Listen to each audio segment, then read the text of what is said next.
Pohon besar di tepi ruas Jalan Lahat Pagar Alam, Desa Kuba, Kecamatan Pulau Pinang, roboh Jumat 8 Juli sekitar pukul 14.30 menit.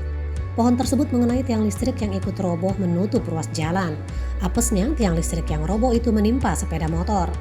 Pengemudi sepeda motor itu pun meninggal dunia di lokasi kejadian akibat tertimpa tiang roboh. Korban diketahui bernama Marhudi Heriansyah yang merupakan sekuriti Bank Rakyat Indonesia, warga Desa Kuba, Kecamatan Pulau Pinang, Kabupaten Lahat. Kasubsi Penmas Humas Polres Lahat, Aibtu Lispono, membenarkan adanya kejadian tersebut. Menurut Lispono, akibat robohnya pohon dan tiang listrik itu, arus lalu lintas sempat macet total karena tiang menutupi badan jalan. Namun arus lalu lintas kembali normal setelah aparat Satlantas Polres Lahat tiba di lokasi kejadian.